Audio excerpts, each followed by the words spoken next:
Chapter 1. Tyrion. He drank his way across the narrow sea.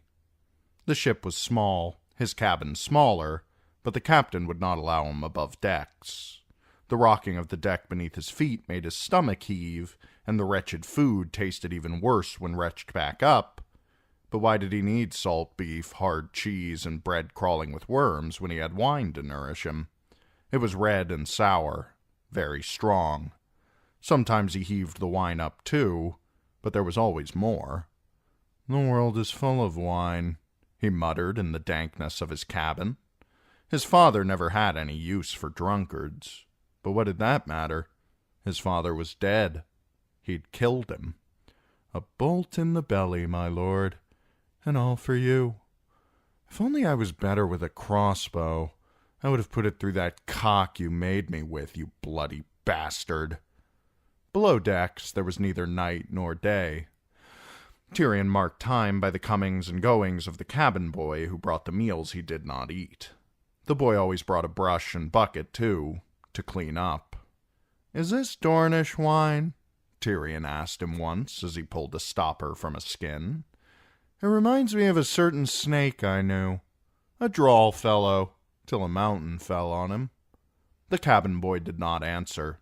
He was an ugly boy, though admittedly more comely than a certain dwarf with half a nose and a scar from eye to chin. "Have I offended you?" Tyrion asked as the boy was scrubbing. "Were you commanded not to talk to me, or did some dwarf diddle your mother?" That went unanswered, too. "Where are we sailing? Tell me that." Jaime had made mention of the free cities, but had never said which one. "Is it Braavos? Tyrosh? Myr?" Tyrion would sooner have gone to Dorne. Myrcella is older than Tommen. By Dornish law, the Iron Throne is hers. I will help her claim her rights, as Prince Oberyn suggested. Oberyn was dead, though, his head smashed to bloody ruin by the armored fist of Sir Gregor Clegane.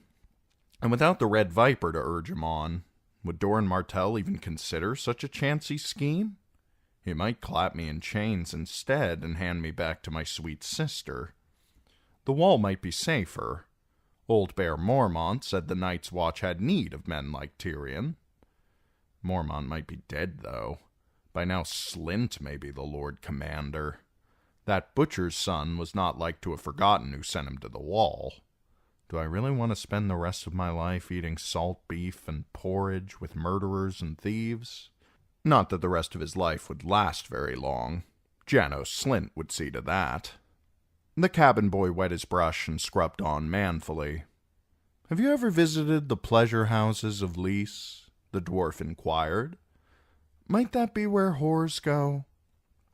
Tyrion could not seem to recall the Valyrian word for whore, and in any case it was too late. The boy tossed his brush back in his bucket and took his leave. "The wine has blurred my wits." He had learned to read High Valyrian at his maester's knee, though what they spoke in the 9 free cities... Well, it was not so much a dialect as 9 dialects on the way to becoming separate tongues. Tyrion had some Braavosi and a smattering of Myrish. In Tyrosh he should be able to curse the gods, call a man a cheat, and order up an ale, thanks to a sellsword he had once known at the Rock. At least in Dorne they speak the common tongue. Like Dornish food and Dornish law, Dornish speech was spiced with the flavors of the Rhoyne, but a man could comprehend it. Dorne, yes, Dorne for me. He crawled into his bunk, clutching that thought like a child with a doll. Sleep had never come easily to Tyrion Lannister. Aboard that ship it seldom came at all, though from time to time he managed to drink sufficient wine to pass out for a while. At least he did not dream. He had dreamed enough for one small life. And of such follies, love, justice, friendship, glory, as well dream of being tall. It was all beyond his reach, Tyrion knew now. But he did not know where whores go. "Wherever whores go," his father had said. His last words, and what words they were. The crossbow thrummed, Lord Tywin sat back down, and Tyrion Lannister found himself waddling through the darkness with Varys at his side. He must have clambered back down the shaft, 230 rungs, to where orange embers glowed in the mouth of an iron dragon. He remembered none of it, only the sound the crossbow made, and the stink of his father's bowels opening. Even in his dying, he found a way to shit on me. Varys had escorted him through the tunnels, but they never spoke until they emerged beside the Blackwater, where Tyrion had won a famous victory and lost a nose. That was when the dwarf turned to the eunuch and said, "I've killed my father," in the same tone a man might use to say, "I've stubbed my toe." The Master of Whisperers had been dressed as a begging brother, in a moth-eaten robe of brown rough-spun with a cowl that shadowed his smooth fat cheeks and bald round head. "You should not have climbed that ladder," he said reproachfully. "Wherever whores go." Tyrion had warned his father not to say that word. If I had not loosed, he would have seen my threats were empty.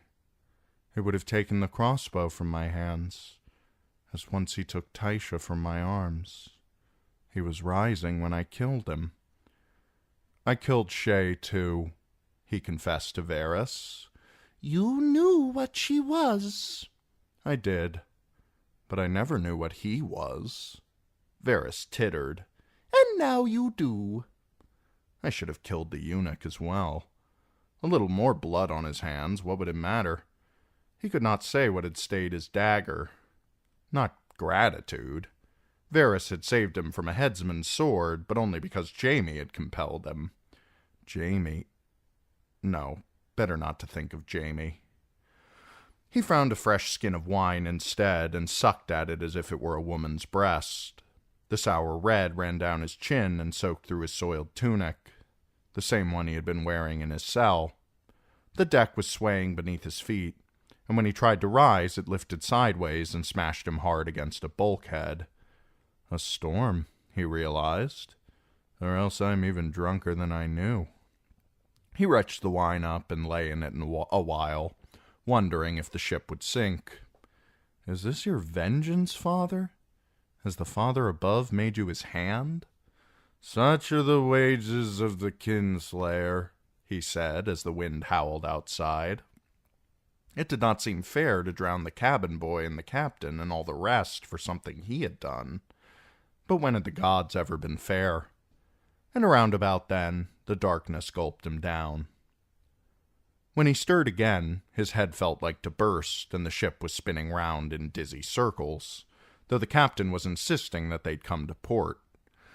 Tyrion told him to be quiet and kicked feebly as a huge bald sailor tucked him under one arm and carried him squirming to the hold, where an empty wine cask awaited him. It was a squat little cask, and a tight fit even for a dwarf. Tyrion pissed himself in his struggles, for all the good it did. He was crammed face first into the cask with his knees pushed up against his ears. The stub of his nose itched horribly, but his arms were pinned so tightly that he could not reach to scratch it. "A palanquin fit for a man of my stature," he thought as they hammered shut the lid. He could hear voices shouting as he was hoisted up. Every bounce cracked his head against the bottom of the cask. The world went round and round and round as the cask rolled downward, then stopped with a crash that made him want to scream. Another cask slammed into his, and Tyrion bit his tongue. That was the longest journey he had ever taken, though it could not have lasted more than half an hour. He was lifted and lowered, rolled and stacked, upended and righted and rolled again. Through the wooden staves he heard men shouting, and once a horse whickered nearby. His stunted legs began to cramp, and soon hurt so badly that he forgot the hammering in his head. It ended as it had begun, with another roll that left him dizzy and more jouncing. Outside, strange voices were speaking in a tongue he did not know. Someone started pounding on the top of the cask, and the lid cracked open suddenly. Light came flooding in, and cool air as well. Tyrion gasped greedily and tried to stand, but only managed to knock the cask over sideways and spill himself out onto a hard-packed earthen floor. Above him loomed a grotesque fat man with a forked yellow beard, holding a wooden mallet and an iron chisel. His bedrobe was large enough to serve as a tourney pavilion, but its loosely knotted belt had come undone, exposing a huge white belly and a pair of heaving breasts that sagged like sacks of suet covered with coarse yellow hair. He reminded Tyrion of a dead sea cow that had once washed up in the caverns under Casterly Rock. The fat man looked down and smiled. "A drunken dwarf," he said in the common tongue of Westeros. "A rotting sea cow." Tyrion's mouth was full of blood. He spat it at the man's feet. They were in a long, dim cellar with a barrel-vaulted ceiling, its stone walls spotted with niter. Casks of wine and ale surrounded them, more than enough drink to see a thirsty dwarf safely through the night. Or through a life. "You are insolent. I like that in a dwarf." When the fat man laughed, his flesh bounced so vigorously that Tyrion was afraid he might fall and crush him. "Are you hungry, my little friend? Weary? Thirsty?" Tyrion struggled to his knees. "And filthy." The fat man sniffed. "A bath first, just so. Then food and a soft bed, yes? My servant shall see to it." His host put the mallet and chisel aside. "My house is yours. Any friend of my friend across the water is a friend to Illyrio Mopatis, yes. And any friend of Varys the Spider is someone I will trust just as far as I can throw him." The fat man made good on the promised bath, though. No sooner did Tyrion lower himself into the hot water and close his eyes than he was fast asleep. He woke naked on a goose-down feather bed so soft it felt as if he had been swallowed by a cloud. His tongue was growing hair, and his throat was raw, but his cock was as hard as an iron bar. He rolled from the bed, found a chamber pot, and commenced to filling it, with a groan of pleasure. The room was dim, but there were bars of yellow sunlight showing between the slats of the shutters. Tyrion shook the last drops off and waddled over patterned Mirish carpets as soft as new spring grass. Awkwardly, he climbed the window seat and flung the shutters open to see where Varys and the gods had sent him. Beneath his window, 6 cherry trees stood sentinel around a marble pool, their slender branches bare and brown. A naked boy stood on the water, poised to duel with a bravo's blade in hand. He was lithe and handsome, no older than 16, with straight blonde hair that brushed his shoulders. So lifelike did he seem that it took the dwarf a long moment to realize that he was made of painted marble, though his sword shimmered like true steel. Across the pool stood a brick wall 12 feet high, with iron spikes along its top. Beyond that was the city, a sea of tiled rooftops crowded close around a bay. He saw square brick towers, a great red temple, a distant manse upon a hill. In the far distance, sunlight shimmered off deep water. Fishing boats were moving across the bay, their sails rippling in the wind, and he could see the masts of larger ships poking up along the shore. Surely one is bound for Dorne, or for Eastwatch by the Sea. He had no means to pay for passage, though, nor was he made to pull an oar. I suppose I could sign on as a cabin boy and earn my way by letting the crew bugger me up and down the narrow sea. He wondered where he was. Even the air smells different here. Strange spices scented the chilly autumn wind, and he could hear faint cries drifting over the wall from the streets beyond. It sounded something like Valyrian, but he did not recognize more than one word in 5. Not Braavos, he concluded, nor Tyrosh. Those bare branches and the chill in the air argued against Lys and Myr and Volantis as well. When he heard the door opening behind him, Tyrion turned to confront his fat host. "This is Pentos, yes?" "Just so. Where else?" Pentos. Well, it was not King's Landing, that much could be said for it. "Where do whores go?" he heard himself ask. "Whores are found in brothels here, as in Westeros. You will have no need of such, my little friend. Choose from amongst my serving women. None will dare refuse you." "Slaves?" the dwarf asked pointedly. The fat man stroked one of the prongs of his oiled yellow beard. a gesture Tyrion found remarkably obscene. "Slavery is forbidden in Pentos, by the terms of the treaty the Braavosi imposed on us 100 years ago. Still, they will not refuse you." Illyrio gave a ponderous half-bow. "But now my little friend must excuse me. I have the honor to be a magister of this great city, and the prince has summoned us to session." He smiled, showing a mouthful of crooked yellow teeth. "Explore the manse and grounds as you like, but on no account stray beyond the walls. It is best that no man knows that you were here." "Were? Have I gone somewhere?" "Time enough to speak of that this evening. My little friend and I shall eat and drink and make great plans, yes?" "Yes, my fat friend," Tyrion replied. "He thinks to use me for his profit." It was all profit with the merchant princes of the free cities. "Spice soldiers and cheese lords," his lord father had called them, with contempt. Should a day ever dawn when Illyrio Mopatis saw more profit in a dead dwarf than a live one, Tyrion would find himself packed into another wine cask by dusk. It would be well if I was gone before that day arrives. That it would arrive he did not doubt. Cersei was not like to forget him, and even Jaime might be vexed to find a quarrel in father's belly. A light wind was rifling the waters of the pool below, all around the naked swordsman. It reminded him of how Tysha would rifle his hair during the false spring of their marriage, before he helped his father's guardsmen rape her. He had been thinking of those guardsmen during his flight, trying to recall how many there had been. You would think he might remember that, but no. 12? A score? 100? He could not say.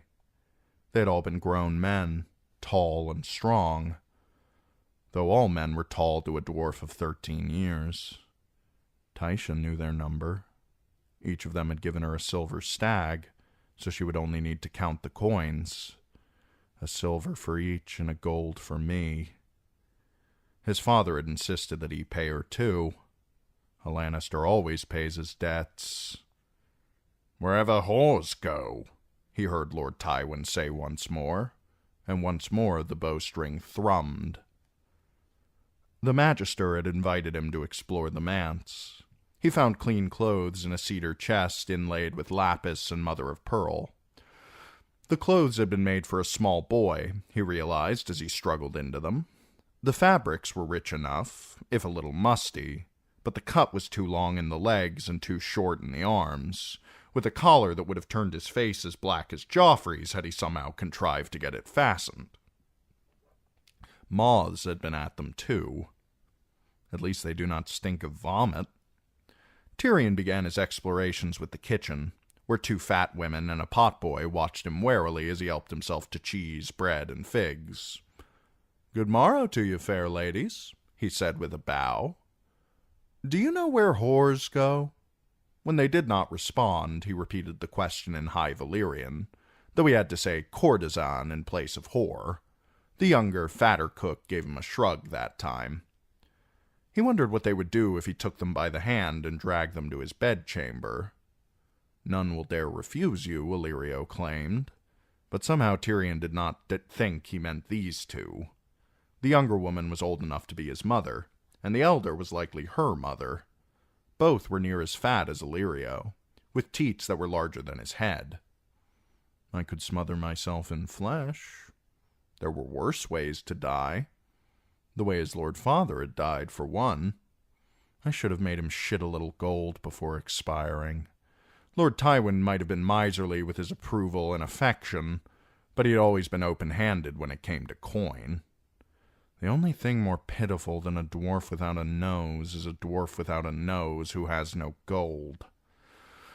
Tyrion left the fat women to their loaves and kettles and went in search of the cellar where Illyrio had decanted him the night before. It was not hard to find. There was enough wine there to keep him drunk for 100 years.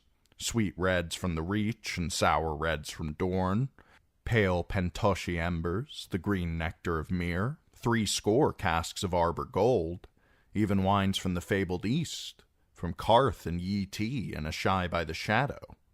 In the end, Tyrion chose a cask of strong wine marked as the private stock of Lord Runsford red wine, the grandfather of the present Lord of the Arbor.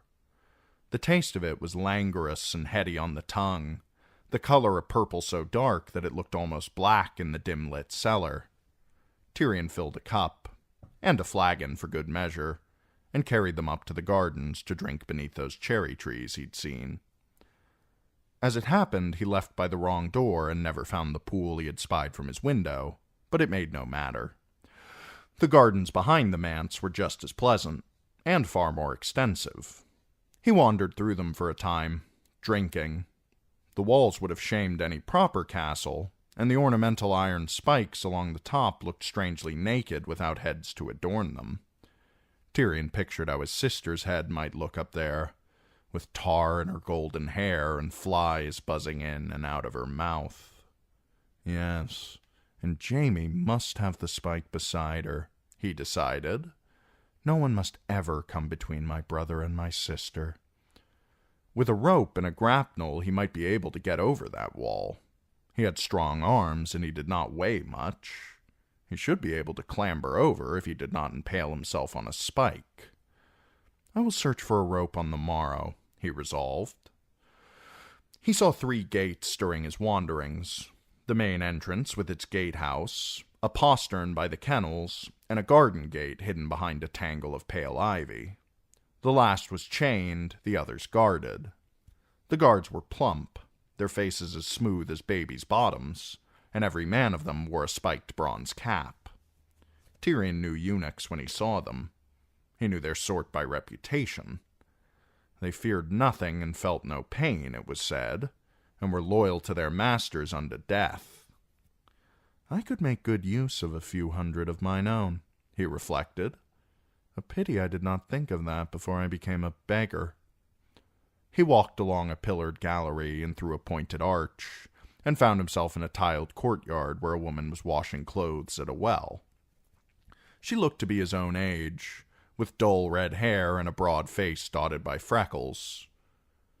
"Would you like some wine?" he asked her. She looked at him uncertainly. "I have no cup for you. We'll have to share." The washerwoman went back to wringing out tunics and hanging them to dry. Tyrion settled on a stone bench with his flagon. "Tell me, how far should I trust Magister Illyrio?" The name made her look up. "That far?" Chuckling, he crossed his stunted legs and took a drink. "I am loath to play whatever part the cheesemonger has in mind for me. Yet how can I refuse him? The gates are guarded. Perhaps you might smuggle me out under your skirts. I'd be so grateful. Why, I'll even wed you. I have 2 wives already. Why not 3? Ah, but where would we live?" He gave her as pleasant a smile as a man with half a nose could manage. "I have a niece in Sunspear. Did I tell you? I could make rather a lot of mischief in Dorne with Myrcella. I could set my niece and nephew at war. Wouldn't that be droll?" The washerwoman pinned up one of Illyrio's tunics, large enough to double as a sail.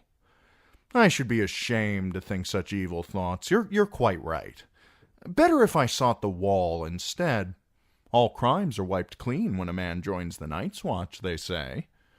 Though I fear they would not let me keep you, sweetling. No women in the watch, no sweet freckly wives to warm your bed at night. Only cold winds, salted cod, and small beer. Do you think I might stand taller in black, my lady?" He filled his cup again. "What do you say? North or south?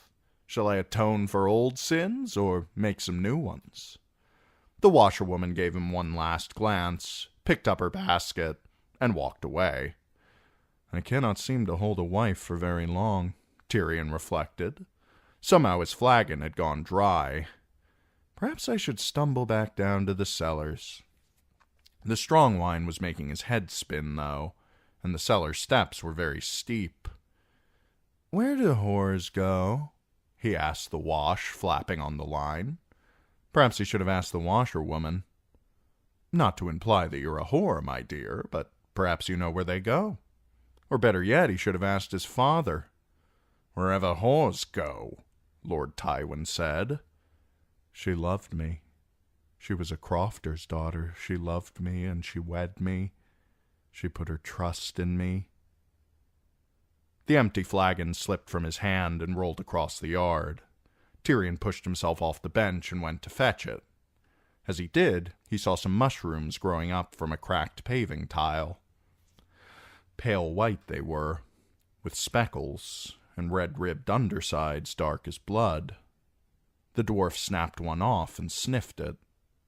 Delicious, he thought, and deadly. There were 7 of the mushrooms. Perhaps the 7 were trying to tell him something. He picked them all, snatched a glove down from the line, wrapped them carefully, and stuffed them down his pocket. The effort made him dizzy, so afterward he crawled back onto the bench, curled up, and shut his eyes. When he woke again, he was back in his bedchamber, drowning in the goose-down featherbed once more while a blonde girl shook his shoulder. "My lord," she said, "your bath awaits. Magister Illyrio expects you at table within the hour." Tyrion propped himself up against the pillows, his head in his hands. "Do I dream, or do you speak the common tongue?" "Yes, my lord. I was bought to please the king." She was blue-eyed and fair, young and willowy. "I'm sure you did. I need a cup of wine." She poured for him. "Magister Illyrio said that I am to scrub your back and warm your bed. My name is of no interest to me. Do you know where whores go?" She flushed. "Whores sell themselves for coin." "Or jewels, or gowns, or castles. But where do they go?" The girl could not grasp the question. "Is it a riddle, my lord? I'm no good at riddles. Will you tell me the answer?" "No," he thought. "I despise riddles myself. I will tell you nothing. Do me the same favor." "The only part of you that interests me is the part between your legs," he almost said. The words were on his tongue, but somehow never passed his lips. "She is not Shay," the dwarf told himself. "Only some little fool who thinks I play at riddles." If truth be told, even her cunt did not interest him much. I must be sick, or dead. "You mentioned a bath. We must not keep the great cheesemonger waiting." As he bathed, the girl washed his feet, scrubbed his back, and brushed his hair. Afterward, she rubbed sweet-smelling ointment into his calves to ease the aches, and dressed him once again in boy's clothing, a musty pair of burgundy breeches and a blue velvet doublet lined with cloth of gold. "Will my lord want me after he has eaten?" she asked as she was lacing up his boots. "No, I am done with women. Whores." The girl took that disappointment too well for his liking. "If my lord would prefer a boy, I can have one waiting in his bed." "My lord would prefer his wife. My lord would prefer a girl named Tysha. Only if he knows where whores go." The girl's mouth tightened. She despises me, he realized, but no more than I despise myself. That he had fucked many a woman who loathed the very sight of him, Tyrion Lannister had no doubt. But the others at least had the grace to feign affection. A little honest loathing might be refreshing, like a tart wine after too much sweet. "I believe I have changed my mind," he told her. "Wait for me a bed. Naked, if you please. I'll be a deal too drunk to fumble at your clothing. Keep your mouth shut and your thighs open, and the two of us should get on splendidly." He gave her a leer, hoping for a taste of fear, but all she gave him was revulsion. No one fears a dwarf. Even Lord Tywin had not been afraid, though Tyrion had held a crossbow in his hands. "Do you moan when you're being fucked?" he asked the bed warmer. "If it please my lord." "It might please my lord to strangle you. That's how I served my last whore. Do you think your master would object? Surely not. He has 100 more like you, but no one else like me." This time, when he grinned, he got the fear he wanted. Illyrio was reclining on a padded couch, gobbling hot peppers and pearl onions from a wooden bowl. His brow was dotted with beads of sweat, his pig's eyes shining above his fat cheeks. Jewels danced when he moved his hands. Onyx and opal, tiger's eye and tourmaline, ruby, amethyst, sapphire, emerald, jet and jade, a black diamond, and a green pearl. I could live for years on his rings, Tyrion mused, though I'd need a cleaver to claim them. Come sit, my little friend. Illyrio waved him closer. The dwarf clambered up onto a chair. It was much too big for him, a cushioned throne intended to accommodate the Magister's massive buttocks, with thick, sturdy legs to bear his weight. Tyrion Lannister had lived all his life in a world that was too big for him, but in the manse of Illyrio Mopatis the sense of disproportion assumed grotesque dimensions. I am a mouse in a mammoth's lair, he mused, though at least the mammoth keeps a good cellar. The thought made him thirsty. He called for wine. "Did you enjoy the girl I sent you?" Illyrio asked. If I had wanted a girl, I would have asked for one. If she failed to please, she did all that was required of her. I would hope so. She was trained in Lys, where they make an art of love. The king enjoyed her greatly. I kill kings, hadn't you heard? Tyrion smiled evilly over his wine cup. I want no royal leavings. As you wish. Let us eat. Illyrio clapped his hands together, and serving men came running. They began with a broth of crab and monkfish, and cold egg lime soup as well. Then came quails and honey, a saddle of lamb, goose livers drowned in wine, buttered parsnips, and suckling pig.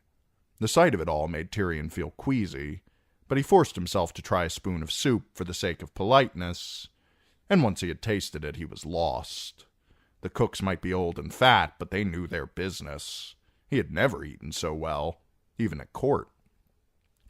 As he was sucking the meat off the bones of his quail, he asked Illyrio about the morning's summons. The fat man shrugged. There are troubles in the east. Astapor has fallen, and Meereen.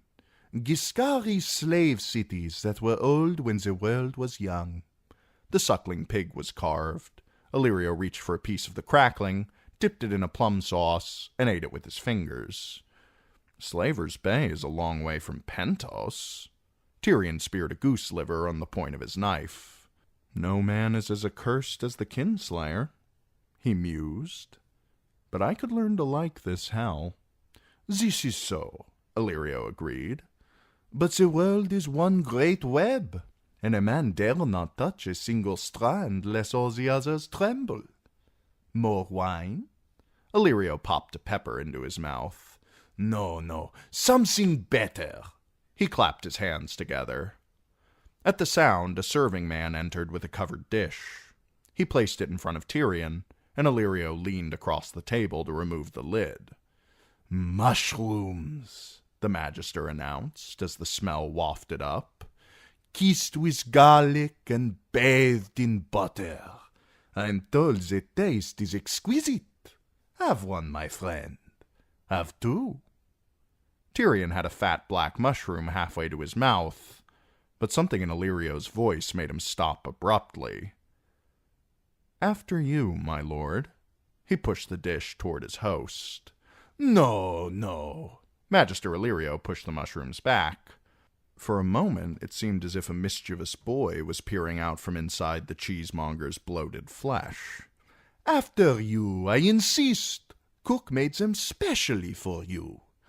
Did she indeed? He remembered the cook, the flour on her hands, heavy breast shot through with dark blue veins. That was kind of her, but no. Tyrion eased the mushroom back into the lake of butter from which it had emerged. You are too suspicious. Illyrio smiled through his forked yellow beard. Oiled every morning to make it gleam like gold, Tyrion suspected. Are you craven? I had not heard that of you. In the 7 Kingdoms, it is considered a grave breach of hospitality to poison your guest at supper. Here as well. Illyrio Mopatis reached for his wine cup. Yet when a guest plainly wishes to end his own life, why, his host must oblige him, no?" He took a gulp. "Magister Odello was poisoned by a mushroom not half a year ago. The pain is not so much, I am told. Some cramping in the gut, a sudden ache behind the eyes, and it is done. Better a mushroom than a sword through your neck, is it not so? Why die with the taste of blood in your mouth when it could be butter and garlic?" The dwarf studied the dish before him. The smell of garlic and butter had his mouth watering. Some part of him wanted those mushrooms, even knowing what they were. He was not brave enough to take cold steel to his own belly, but a bite of mushroom would not be so hard. That frightened him more than he could say. "You mistake me," he heard himself say. "Is it so? I wonder. If you would sooner drown in wine, say the word, and it shall be done, and quickly. Drowning cup by cup wastes time and wine both." "You mistake me," Tyrion said again, more loudly. The buttered mushrooms glistened in the lamplight, dark and inviting. "I have no wish to die, I promise you. I have—" His voice trailed off into uncertainty. "What do I have? A life to live? Work to do? Children to raise? Lands to rule? A woman to love?" "You have nothing," finished Magister Illyrio. "But we can change that." He plucked a mushroom from the butter and chewed it lustily. "Delicious." "The mushrooms are not poisoned." Tyrion was irritated. "No. Why should I wish you ill?" Magister Illyrio ate another. "We must show a little trust, you and I. Come, eat." He clapped his hands again. "We have work to do. My little friend must keep his strength up." The serving man brought out a heron stuffed with figs, veal cutlets blanched with almond milk, creamed herring, candied onions, foul-smelling cheeses, plates of snails and sweetbreads, and a black swan in her plumage. Tyrion refused the swan, which reminded him of a supper with his sister. He helped himself to heron and herring, though, and a few of the sweet onions, and the serving men filled his wine cup anew each time he emptied it.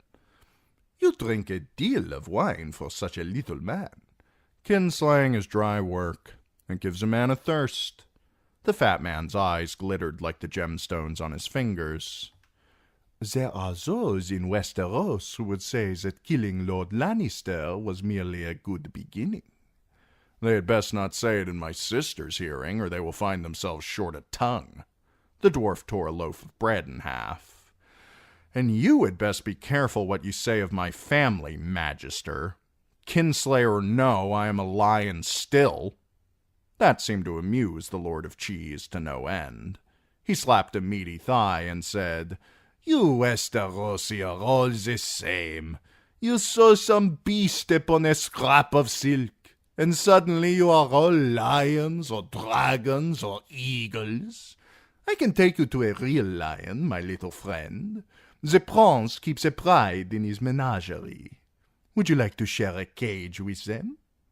The lords of the Seven Kingdoms did make rather much of their sigils, Tyrion had to admit. "Very well," he conceded. "A Lannister is not a lion, yet I'm still my father's son, and Jaime and Cersei are mine to kill." "How odd that you should mention your fair sister," said Illyrio between snails. "The queen has offered a lordship to the man who brings her your head, no matter how humble his birth." It was no more than Tyrion had expected. "If you mean to take her up on it, make her spread her legs for you as well. The best part of me for the best part of her. That's a fair trade." "I would sooner have mine own weight in gold." The cheesemonger laughed so hard that Tyrion feared he was about to rupture. "All the gold in Casterly Rock. Why not?" "The gold I grant you," the dwarf said, relieved that he was not about to drown in a gout of half-digested eels and sweetmeats. "But the rock is mine." "Just so." The Magister covered his mouth and belched a mighty belch. "Do you think King Stannis will give it to you?" I am told he is a great one for the law. Your brother wears the white cloak, so you are heir by all the laws of Westeros. Stannis might well grant me Casterly Rock, said Tyrion, but for the small matter of regicide and kinslaying, for those he would shorten me by a head, and I am short enough as I stand. But why would you think I mean to join Lord Stannis? Why else would you go to the wall? Stannis is at the wall? Tyrion rubbed at his nose. What in 7 bloody hells is Stannis doing at the wall? Shivering, I would think. It is warmer down in Dorne. Perhaps he should have sailed that way. Tyrion was beginning to suspect that a certain freckled washerwoman knew more of the common speech than she pretended. My niece Myrcella is in Dorne, as it happens, and I have half a mind to make her a queen. Illyrio smiled as his serving men spooned out bowls of black cherries and sweet cream for them both. What has this poor child done to you that you would wish her dead? Even a kinslayer is not required to slay all his kin, said Tyrion, wounded. Queen her, I said, not kill her. The cheesemonger spooned up cherries. In Volantis they use a coin with a crown on one face and a death's head on the other. Yet it is the same coin. To queen her is to kill her. Dawn might rise for Myrcella, but Dawn alone is not enough. If you are as clever as our friend insists, you know this. Tyrion looked at the fat man with new interest. He is right on both counts. To queen her is to kill her, and I knew that. Futile gestures are all that remain to me. This one would make my sister weep bitter tears at the least. Magister Illyrio wiped sweet cream from his mouth with the back of a fat hand. The road to Casterly Rock does not go through Dorne, my little friend, nor does it run beneath the wall. Yet there is such a road, I tell you. I am an attainted traitor, a regicide, and kinslayer. This talk of roads annoyed him. Does he think this is a game? What one king does, another may undo. In Pentos we have a prince, my friend. He presides at ball and feast, and rides about the city in a palanquin of ivory and gold. 3 heralds go before him, with the golden scales of trade, the iron sword of war, and the silver scourge of justice. On the first day of each new year he must deflower the maid of the fields and the maid of the seas. Illyrio leaned forward, elbows on the table. Yet should a crop fail, or a war be lost, we cut his throat to appease the gods, and choose a new prince from amongst the 40 families. Remind me never to become the Prince of Pentos. Are your 7 kingdoms so different? There is no peace in Westeros, no justice, no faith, and soon enough no food. When men are starving and sick of fear, they look for a savior.